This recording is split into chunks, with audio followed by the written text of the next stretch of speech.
अगर ये वीडियो आपको पसंद आए तो लाइक करें और शेयर करना मत भूलिए। सब्सक्राइब करें लक्ष्य टीवी चैनल को और बेल आइकॉन पर क्लिक करना मत भूलिए लेटेस्ट वीडियो सबसे पहले पाने के लिए। तस्वीर देखी, किस किस ने देखी? हाथ उठाना ऊपर। बहुत सुंदर। तो तस्वीर देखी, तो तस्वीर में क्या क्या देखा आपने शंकर भगवान के? क्या क्या देखा जल्दी बताओ। तो शंकराचार्य भगवान ने इसका वर्णन किया। चिता भस्मा लेपो गरल मसनम दीपट धरो जटाधारी कंठे भुजगपतिया पशुपति कपाली भूतेषु भजति जगति सैकपदविं भवानी त्वत्पाणि गृहण परिपाटी फलमिदं तालियों से सेवा करेंगे आप लोग भी।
भगवान शंकर का रूप चिता भस्मा लेपो।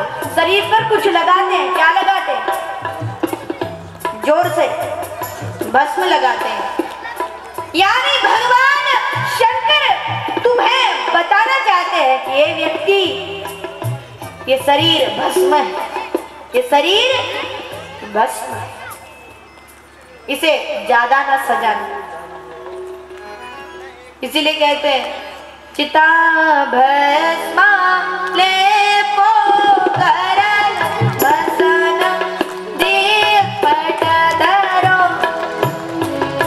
हम लोग भगवान शंकर के मंदिर में तो जाते हैं, लेकिन क्या शरीर को भस्म मानते हैं? नहीं मानते। अरे शरीर पर कितनी भी भस्म लगा लो, लेकिन इस शरीर को पहले भस्म समझना पड़ेगा, तभी ये शरीर, तब शिव जी के मंदिर में जाए। जब तक इस शरीर से ही मोह बना हुआ है, तब तक भगवान मिलेंगे नहीं। इसीलिए पहले इस शरीर को भस्म समझना पड़ेगा। और कोई विशेषता बोले? चिता भस्मा लेपो गरल मसनम दीपट धरो जटाधारी कंठे भुजगपतिहारी पशुपति। भगवान शंकर के जटाओं में किसका वास है? जोर से बोलो। गंगा जी का। इसीलिए जिस दिन तुम्हारे सर से गंगा बहेगी ज्ञान की, ये नहीं कि लोटा डाल ऊपर, सर से ज्ञान की गंगा बहनी चाहिए, और ज्ञान की गंगा सदैव नीचे की ओर बहती। इसलिए श्रोता कहाँ बैठता है? विनती है, आप लोग अगर बुरा ना मानो तो कहें, नहीं बुरा माने तो रहने देते, बुरा मानते तो बोल रहे। बात ऐसी है कि एक बार ध्यान से सुनना, हमारी माताओं से विनती है जरा थोड़ा सा। भगवान श्री कृष्ण गीता का ज्ञान सुना रहे थे, किसको? अर्जुन को। और अर्जुन का जो रथ है ना, रथ के ऊपर किसका वास है? रथ के ऊपर किसका वास है? हनुमान जी का। जोरदार ताली हमारी माताओं के लिए। अरे प्रश्न का उत्तर, तो रथ के ऊपर हनुमान जी का वास है। कृष्ण गीता सुना रहे हैं और अर्जुन रथ से नीचे उतर कर कथा सुन रहे हैं। कथा जब पूरी हो गई, गीता सुन ली, अर्जुन तैयार हो गए और बोले, सेनयोर उभयोर मध्ये रथम स्थापयाम्यच्युत। हे अच्युत, दोनों सेनाओं के रथ, दोनों सेनाओं के बीच में मेरे रथ को स्थापित करो। और अब अर्जुन ने प्रणाम किया और कृष्ण ले जाने लगे रथ को। तब तक हनुमान जी रथ से उतरे और भगवान के पैर पकड़े। महाराज, कथा मैंने भी सुनी, अब भाई जिससे कथा सुनते हैं उसको एक बार प्रणाम करना चाहिए, तो मैं आपको प्रणाम कर रहा हूं। कृष्ण ने, अब जब कोई प्रणाम करे तो क्या देते हैं? जोर से बोलो, आशीर्वाद। लेकिन आज कृष्ण ने पता क्या दी? श्राप।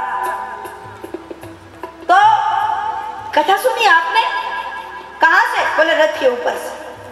तो बोले जाओ, हमारा श्राप है, तुम ब्रह्म राक्षस हो जाओ, पिशाच हो गए।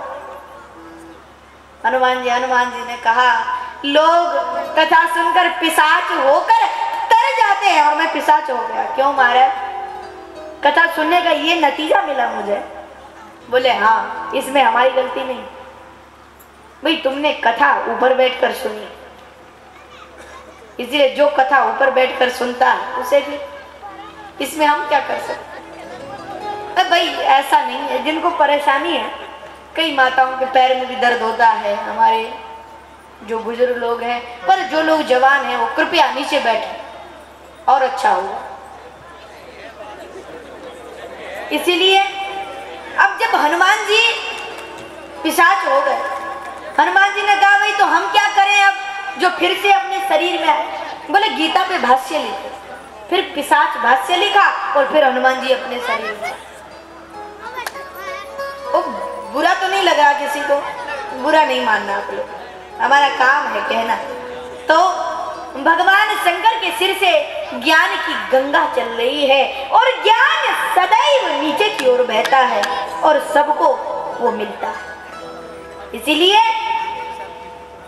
चिता भस्मा लेपो करल हसन दीपट धरो जटाधारी कंठे भुजग पतिया पशुपति। और भगवान शंकर के गले में भी कुछ रहता है, पता है आप लोगों को? शर्फ। यानी भगवान शंकर तुम्हें बताना चाहते हैं, एक कलयुग के वासियों, ये काल गर्दन के बगल में बैठा है, इसे ज्यादा दूर मत समझना, कभी भी फन मार सकता है और कभी भी ऊपर पहुंच सकते हो। इसीलिए सदैव तैयार रहना, मृत्यु कभी भी आ सकती है। इसलिए भगवान शंकर गुरु। अब बैठते किस पर है? नंदी। नंदी अर्थात धर्म। धर्म सदैव विश्वास का वाहन रहा है, इसलिए धर्म पर विश्वास शिव बैठते हैं। तो अब कंठे, अब कंठ में भुजगपति हारी पशुपति। अब फिर क्या कहते हैं? कपाली भूतेषु भजति जगदीशैक पदवीं। और बड़े बड़े मुंडमाला भगवान शंकर के गले में लटक रही है, बड़ी बड़ी जटाएं हैं, हाथ में त्रिशूल है। और त्रिशूल की कितनी नोक होती है? 3। और संसार अगर ये वीडियो आपको पसंद आया हो तो लाइक करें और शेयर करना मत भूलिए।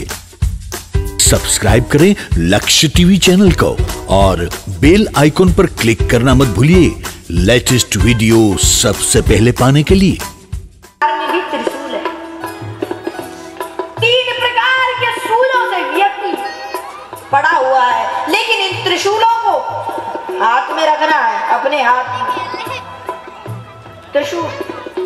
और ये त्रिशूल कोई और नहीं, सत्व रज और तम, सत्वगुण रजोगुण और तमोगुण, इन गुणों को हाथ में रखना है।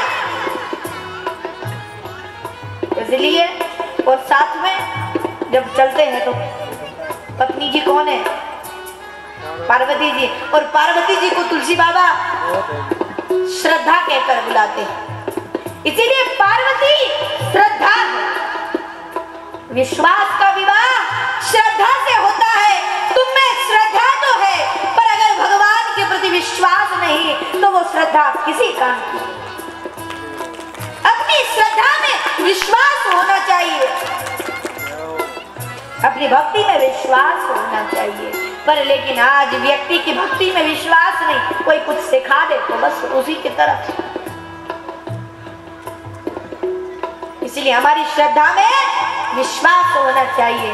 श्रद्धा का विवाह विश्वास से हुआ है। और जब तुम्हारे पास श्रद्धा भी आएगा और विश्वास भी आएगा, तब उनके पुत्र 2 पुत्र हैं। कौन कौन से? बहुत अच्छे। हमारी माता है, हर प्रश्न का उत्तर देती है, भाई लोगों को भी देना पड़ा है। 2 पुत्र हैं, भाई लोग बोलेंगे, आप लोग चुप रहना। कौन कौन से? गणेश कार्तिकेय। बहुत अच्छे, जोरदार ताली हमारे भाई लोगों के लिए। हमने सोचा भाई लोग कम है, लेकिन भाई लोग बोले हम कम नहीं। तो 2 पुत्र हैं, गणेश और कार्तिकेय। दोनों में बड़े कार्तिकेय, कार्तिकेय यानी ब्रह्मचर्य और गणेश यानी ज्ञान। और ज्ञानी के बारे में जो कहें वो कम है। अगर गणेश जी का वर्णन करें तो लंबोदरम परम सुंदरम एकदंतम रक्तांबरम त्रिनयनम परमं पवित्रम उद्यत दिवाकर करोज्ज्वलकायकांतम विघ्नेश्वरम सकल विघ्नहरम नमामि। गणेश जी का लंबोदर पहला नाम। ज्ञानी का पेट बहुत बड़ा होता है। देखो जरा किस किस का पेट बड़ा है। देखो भाई, ज्ञानी की पहचान है जिसका पेट बड़ा। अब पेट ये नहीं, ये वाला पेट। पेट का मतलब है भूख। उसे ज्ञान की बहुत भूख रहती है। वो कितना ही पढ़ ले उसका मन नहीं भरता, और मन और पढ़े उसका पेट बहुत बड़ा होता है। इसलिए लंबोदरम परम सुंदरम एकदंतम रक्तांबरम त्रिनयनम, 3 नेत्र हैं और आंखें तेज हैं। हाँ, गणेश जी की आंखें तेज है। और ज्ञानी की आंखें कैसी होनी चाहिए? तेज होनी चाहिए। शास्त्रों में छोटी से छोटी बात उसे क्या होनी चाहिए? पता होनी चाहिए। तो त्रिनयनम, 3 नेत्र हैं। और ज्ञानी की एक विशेषता और बता, ज्ञानी का मुख लंबा होता है। गणेश जी की सूंड है ना, बहुत लंबी। कितना ही बोले कथा पूरी नहीं होती, क्या करें। इसीलिए ज्ञानी का मुंह लंबा होता है। तो ऐसे गणेश, और गणेश मतलब ज्ञान। इसीलिए हम लोग केवल कथा ही ना सुने, ध्यान से सुनना भाई लोग। हम लोग केवल कथा ही ना सुने, कथा का तात्पर्य भी समझे। समाज में हम बात जानते हैं कि शिव का विवाह पार्वती से हुआ, 2 पुत्र हुए, गणेश और कार्तिकेय। गणेश जी का विवाह कार्तिकेय जी का विवाह नहीं हुआ, गणेश जी का विवाह हुआ रिद्धि और सिद्धि से। 2 पुत्र हुए, 6 और लाभ, और वाहन था मूषक। पर पता ही नहीं किसका मतलब क्या है। तो आज ध्यान से सुनना। कोई घर जाकर पूछे क्या सुना, तो सुना दे। तो गणेश जी का विवाह हुआ 2 लोगों से, दो पत्नियां हैं गणेश जी की। कौन कौन? रिद्धि और सिद्धि। तो जब भाई एक चीज बताओ, जब तुम्हारे आप लोगों के घर में विश्वास भी आ जाएगा, श्रद्धा भी आ जाएगी, गणेश भी, ज्ञान भी आ जाएगा, तो क्या रिद्धि और सिद्धि घर पर आएगी? आएगी कि नहीं आएगी? नहीं आएगी। भाई पहले कैसे आएगी? गणेश जी ने कैसे प्राप्त किया रिद्धि सिद्धि को? पहले चूहे पर बैठकर परिक्रमा लगाई माता पिता की। हाँ, इसलिए पहले चूहा बनना होगा, चूहा भी बनना होगा। किसी ने कभी देखा चूहा सोया हुआ हो? देखा किसी ने? चूहे को जब देखो भागता ही रहता, कभी इधर तो कभी उधर। इसलिए हमें भी पहले चूहा बनना होगा, अपने ज्ञान को प्रसारित करना होगा, इधर उधर भागना होगा, तब जाकर घर पर क्या आएंगे? रिद्धि और सिद्धि। और घर पर दो पुत्र भी होंगे, क्षेम और लाभ। इसलिए ये रही भगवान शंकर के वंशावली। तो भगवान शंकर क्या वर्णन करें? चिता भस्मा लेपो करल हसनम दीपटधरो जटाधारी कंठे भुजग पतिहारी पशुपति कपाली भूतेषु भजति जगदीशैक पदवीं। और सदा भगवान विष्णु के चरणों की भक्ति करते हैं। भजति जगदीशैक पदवीं भवानी त्वत्पाणि। फिर भी शंकराचार्य भगवान ने, देखो ध्यान से सुनना, क्या कहा? पर महाराज फिर भी आपको कोई नहीं पूछेगा। शिवजी भगवान ने कहा भाई हमको नहीं पूछेगा, हमको तो बहुत लोग पूछते हैं। हमारे तो बड़े बड़े मंदिर भी है जहाँ पूजा भी होती है, लोग सोमवार को भी आते हैं, हमारा सोमवार का व्रत भी रखते हैं। बोले महाराज चुप रहो, आपको कोई नहीं पूछता। भगवान ने कहा भाई तू किसे पूछते हैं? बोले बगल में बैठी पार्वती जी को। क्यों? बोले ग्रहण परिपाटी फलमिदम। जब से आपका विवाह पार्वती जी से हुआ ना, तब से आप लोगों को जानते हैं। विवाह ना होता तो पड़े होते कहीं शमशान में, और विवाह हो गया तो आज मंदिर में बैठे। ये सब करामात हमारी माताओं की है। इसीलिए बोले आपकी जो आज पूजा हो रही है ना, गौरी माता जब से विवाह हुआ तब से हो रही है, नहीं तो आपको कोई पूछता क्या? भाई शास्त्र भी कहते हैं जित्र नारीस्तु पूजन्ते रमन्ते तत्र देवता। इसलिए हमारी माताओं की कृपा भगवान शंकर पार्वती जी। तो जब से विवाह हुआ है, शिव भगवान का नाम है कि नहीं? भगवान का नाम शिव है, और शिव का मतलब कल्याण होता है। और उसमें भी शिव नाम में इकार ही शक्ति का प्रतीक है, और शक्ति हमारी माता है। और इकार को हटा दो तो क्या बनेगा?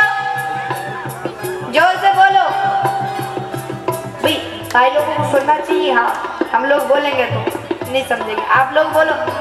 शिव में से इकार हट जाए तो क्या बचेगा? इधर वालों को सुनना चाहिए, थोड़ा पीछे बैठे हैं। क्या बचेगा? सब। और सब उसे कहते हैं जो मर जाता है। इसीलिए अगर महाराज आपका विवाह इनसे नहीं हुआ होता तो आप सब होते, वो अच्छा हुआ विवाह हो गया, इसीलिए शिव हो गए। तो काल प्यार मुखग्रास त्रास निर्णास है तवे। अरे महाराज गर्दन के बगल में ही काल बैठा है, जरा बच के रहना। इसलिए भगवान की भक्ति करते हुए, भगवान की कथा को ध्यान से सुनते हुए, हमारी माताएं भाई लोग हैं, सब लोग ध्यान से सुनेंगे। अब कथा प्रारंभ हुई। बोले महाराज कथा सुनाइए। बोले एक बार सुखदेव भगवान कथा सुनाने के लिए बैठे थे, परीक्षित कथा सुनने के लिए बैठे थे। उसी समय कुछ लोग कलश लेकर आए। आज हमारी माताएं भी कलश लेकर आई, और वो कलश लेकर जो आए थे ना, वो कौन थे जानते हो? देवता। इसलिए हमारी माता भी देवत्व को लेकर आई। तो देवता लोग हाथ में कलश लेकर आए। जैसे ही कलश लेकर पहुंचे, सुखदेव जी को प्रणाम किया। सुखदेव जी ने कहा भाई बड़ी गड़बड़ बात है, ये वैसे किसी को प्रणाम नहीं करते, कुछ काम होगा तभी आए। तो महाराज कैसे पधारे आज? बोले महाराज ये कलश कोई और नहीं, साक्षात अमृत है। ये कलश में जो अमृत है ये परीक्षित को पिला दीजिए। परीक्षित पी लेगा तो परीक्षित अमर हो जाएगा, और परीक्षित अमर हो गया तो आपको कथा सुनाने की क्या जरूरत है महाराज? और ये कथा तो आप हमें स्वर्ग में चलकर सुनाइए। इतना सुनते ही सुखदेव भगवान जोर से हंसने लगे और हंसते हंसते कहा, क्व सुधा क्व कथा लोके क्व काचः क्व मणिर्महान् ब्रह्मरातौ विचार्यैव। आज सुखदेव भगवान हंसने लगे और हंसते हुए कहा, ए देवता तुम मुझे बालक समझकर ठगने आए हो क्या? भाई कोई कांच के बदले में भी मणि देता है, तुम्हारा अमृत कांच है और मेरी कथा मणि है। कथा की तुलना किसी से हो सकती है बताओ? एक बात ध्यान से सुनना, अगर जीवन है तो सब कुछ कमा सकते हो, और सब कुछ होते हुए भी क्या जीवन को ला सकते हो? नहीं ला सकते। इसीलिए जीवन बहुत बड़ा है, पर लेकिन फिर भी सुखदेव जी ने इस जीवन रूपी अमृत को बेकार बता दिया, कांच बता दिया, और कथा को मणि बता दिया। इसीलिए आप लोगों को ये मणि मिली है, ये ऐसी मणि है, ये पारस मणि है। पर लेकिन पारस मणि तो लोहे को सोना बनाती है, लेकिन ये कथा सबको पारस कर देती है। इसीलिए ऐसी कथा है। बोल श्रीमद् भागवत महापुराण की। भाई आप लोगों की आवाज नहीं आ रही, क्यों? आवाज क्यों नहीं आ रही आप लोगों? इतने सारे लोग हैं, ऐसी आवाज आनी चाहिए, आसपास वालों को भी पता चल जाए कथा हो रही है कहीं।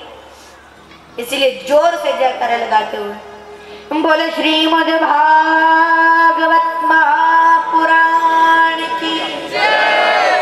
क्या बात है भाई, लोगों की बड़ी तेज आवाज। तो इस प्रकार अब परीक्षित महाराज देवताओं को वापस लौटा दिया।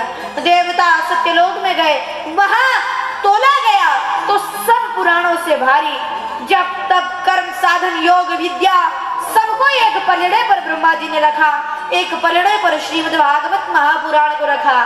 फिर भी श्रीमद् भागवत महापुराण का पलड़ा भारी रहा। इसीलिए भागवत जी व्यक्ति का मोक्ष देने वाली है। इसलिए आप लोग ध्यान से सुनेंगे। तो अब देवता भी अपने लोगों को गए। इधर ब्रह्मा जी को शंका हुई, तब आकर भगवान ने बताया, बोलिए भागवत जी तो साक्षात मेरा स्वरूप है, मेरी तुलना तुम किसी और से क्यों कर रहे हो? इसीलिए भागवत जी भगवान का स्वरूप है। आप लोग भी जब जाएंगे तो एक बार प्रणाम करेंगे, अपने ही जगह से प्रणाम कर कर ही अपने घर को जाएंगे और प्रसाद लेकर जाएंगे। तो अब ऋषियों ने कहा, महाराज हमें ऐसी कथा सुनाओ जिससे भक्ति ज्ञान और वैराग्य मिले। बोले कोई बात नहीं नारद जी, नारद जी की कथा हम आपको सुनाते हैं। सूर्य जी ने कहा, अब कथा प्रारंभ। एकदा हि विशालायां चत्वारा ऋषयो मला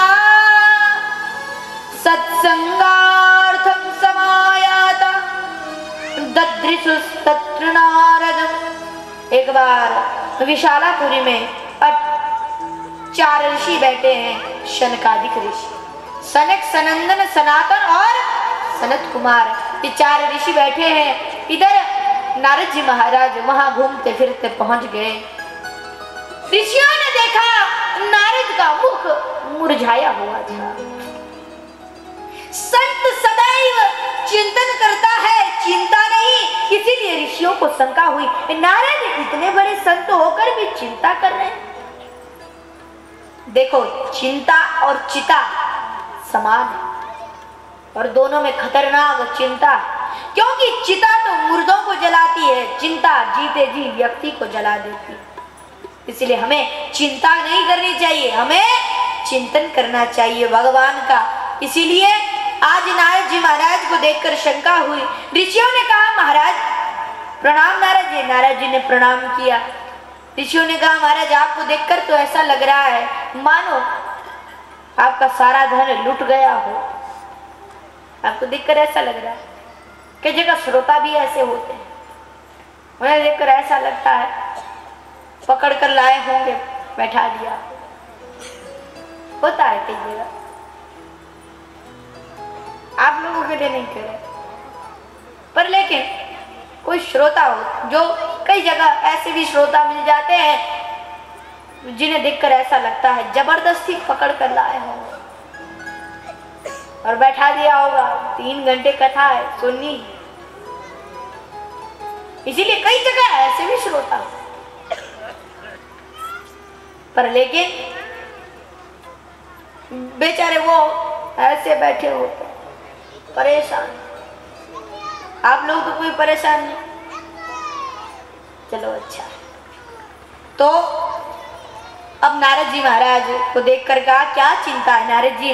नारद जी ने कहा महाराज संत कभी अपनी चिंता नहीं करता, हम सब लोगों की चिंता करता है, संसार की चिंता करता है। महाराज अहम तु पृथ्वीं यातो ज्ञात्वा सर्वोत्तमामिति पुष्करं च प्रयागं च काशी गोदावरीं तथा।